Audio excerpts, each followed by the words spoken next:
Hi, I'm David. Today we're going to look at this problem.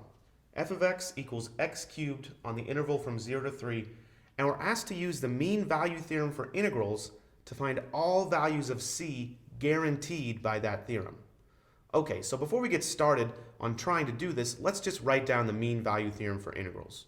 It says the integral from a to b of f of x with respect to x has got to equal f of c times b minus a for some value c in between a and b.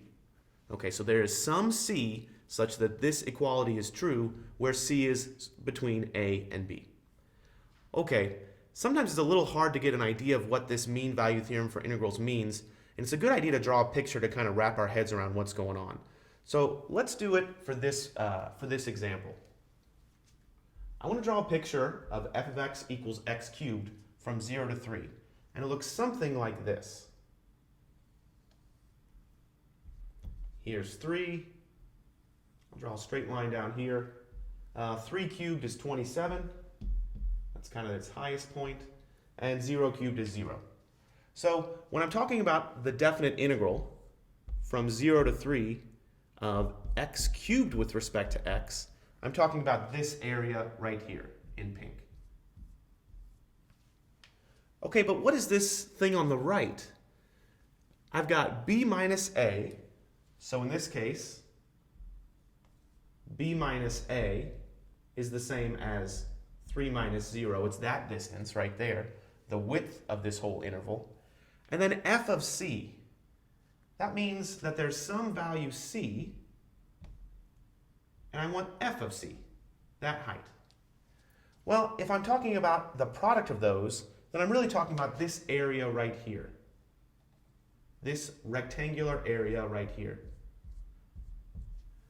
The mean value theorem for integrals says there is some c such that this rectangular area is exactly the same as the area under the curve. And we want to find that value of c.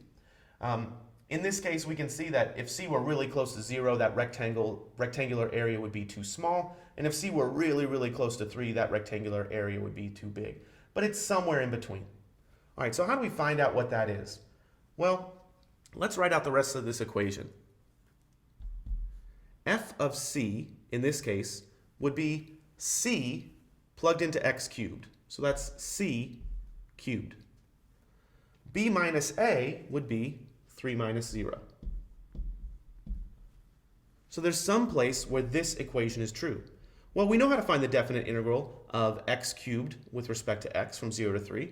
And then we're going to set that equal to 3c cubed. So let's do the left side of this equation first.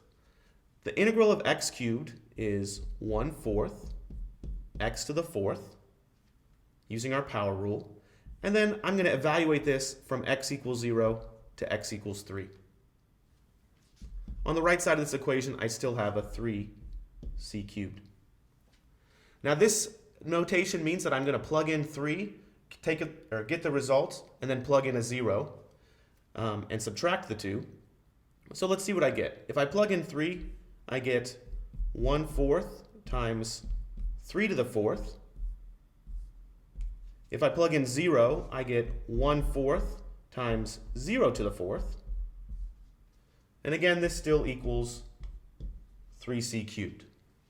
Now, it's not too hard to see that the right side here goes to 0. 3 to the 4th is 81. So I've got something that looks like 81 over 4 equals 3c cubed. If I can solve that equation for c, then I've got my value. Well, let's see. I could divide both sides by 3. And I could have 81 over 3 times 4 is 12 equals c cubed. And I could have c equals the cubed root of 81 over 12. Now, if I wanted to, I could simplify 81 over 12, but I'm going to take the cubed root of this anyway. So I'm going to go ahead and plug this into my calculator and see what I get. If I plug this in, let's see, I get C is approximately 1.8 1.88988. That's rounded to a couple of decimal places. That's a good answer, but let's make sure that answer makes sense with my intuition about what the mean value theorem for integrals actually says. This value is about 1.89.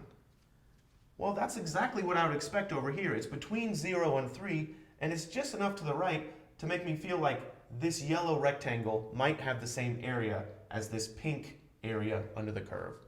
So C equals 1.88, or I should say approximately equals 1.88988. Feels like a pretty good answer. Thanks for watching.